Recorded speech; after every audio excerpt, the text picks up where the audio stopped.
다급히 대식의 집을 찾아간 한무철의 표정은 암담했다. 폭권 당첨 소식을 들은 후 그가 가진 유일한 희망이었던 그 폭권 한 장이 지금의 악몽에서 자신을 구해줄 거라는 생각에 가슴이 쿵쾅거렸다. 안녕하세요. 오늘도 방문해 주셔서 진심으로 고맙습니다.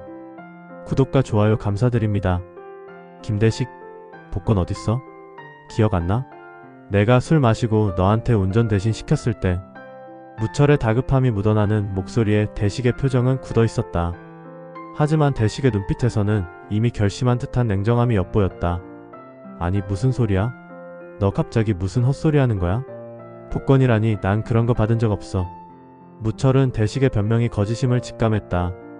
친구의 눈을 똑바로 바라보며 물었다. 너 솔직히 내 복권 갖고 있지? 맞지? 내가 너한테 줬잖아. 그날 분명히 기억나. 하지만 대식은 끝까지 시치미를 떼며 고개를 저었다. 긴장감이 흐르는 공간에서 두 친구의 대립은 더욱 팽팽해졌다. 야 한무철, 내가 술에 취해서 헛소리하는 거 아냐? 난 그런 복권 받은 적 없다고. 무철은 대식의 거짓말에 분노가 치밀었지만 어떻게 증명할 방법이 없었다. 그때 대식은 마지막 카드를 꺼냈다. 그리고 설령 그랬다 해도 나 그거 이미 찢어버렸어. 쓸데없는 종이 조각인 줄 알고. 무철의 얼굴이 창백해졌다. 대식의 말이 사실이라면 자신의 마지막 희망마저 사라진 것이다. 그는 망연자실한 표정으로 대식의 집을 나섰다. 하지만 대식의 말을 완전히 믿지는 않았다. 무언가 수상한 점이 있었고 진실을 밝혀내겠다는 결심을 굳혔다. 한편 이해숙은 요즘 들어 웃음이 끊이지 않았다. 갑작스러운 행운으로 인생이 완전히 바뀌게 된 것이다. 그녀는 남편 대식에게 말했다. 여보, 오늘 신규 분양 아파트 보러 갈 거야. 우리 이제 좀 넓은 데서 살아보자. 대식은 불안한 눈빛으로 아내를 바라보았다. 아직은 조심해야 돼. 무철이가 계속 복권 얘기하는데 우리 좀 조용히 행동하자고 했잖아. 하지만 이해숙은 이미 들떠 있었다. 그녀는 남편의 걱정을 귓등으로 흘린 채 분양 사무실로 향했다. 고급스러운 모델하우스를 둘러보며 그녀의 눈은 반짝였다. 이 정도면 내 식구 사는데 충분하겠죠? 남편이 요즘 사업이 잘 돼서. 이해숙은 상담원에게 자랑했다. 적지 않은 경험과 연륜이 있어 보이는 상담원은 해숙의 비위를 맞춰 거래를 성사시키고자 해숙을 부추긴다. 어머, 자기 돈 많이 벌었나봐? 남편이 어떤 사업을 하시길래? 이해숙은 우쭐해하며 대답했다. 그냥 조그맣게 치킨. 아, 치킨 프랜차이즈. 와, 어쩐지 그냥 딱 들어올 때부터 퀴티가 흐르더라. 해숙의 소극적인 대답에 스스로 확장시켜 해숙을 띄워주는 상담원이 싫지 않았는지 해숙은 웃음이 끊이질 않았다. 마침 이때 무철이 거리를 지나다 우연히 그 장면을 목격했다. 그는 잠시 발걸음을 멈추고 이해숙의 대화를 들었다.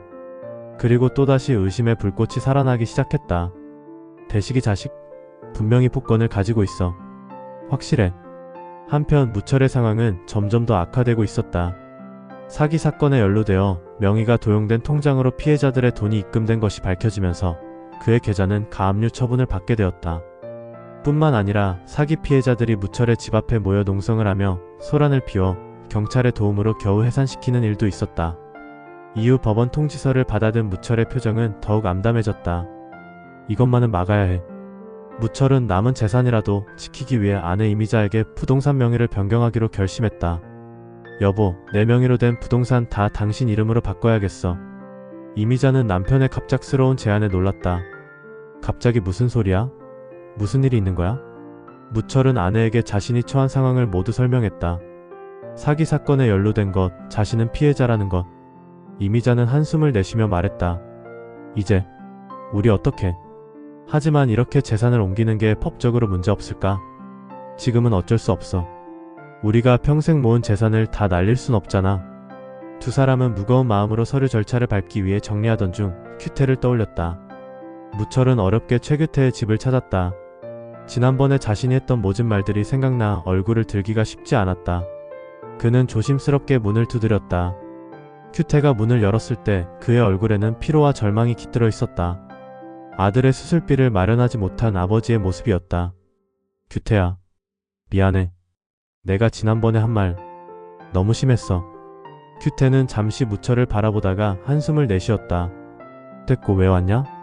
무철은 주머니에서 봉투를 꺼내 건넸다. 이거 많진 않지만 수술비에 보태. 지금 상황이 안 좋아서 많이는 못 보태니까 이해해주고. 큐태는 놀란 표정으로 봉투를 바라보았다. 뭐냐 갑자기 왜? 무철은 이후 찾아온 이유를 얘기했고 건물 부동산 이전과 정리를 위해 도움을 요청했다. 하지만 큐태는 지난날 들은 무철의 폭언 때문에 큰 좌절과 상실감을 잃은 상태여서 그의 부탁을 쉽게 수락할 수 없었다. 만약 내 뜻대로 해주면 나도 공조자가 돼서 내 중개 자격증도 소멸되고 나도 처벌받을지 몰라. 내 말대로 어차피 이제 친구도 아닌데 널 도울 일도 없고. 큐태의 말에 무철은 큐태야. 미안했다. 제발 한 번만 도와주라. 라며 눈물을 글썽였지만 큐태는 됐고 빨리 가라. 나 우리 민용이 병간호하러 나가봐야 돼. 하며 무철을 밀쳐내듯 내보냈다.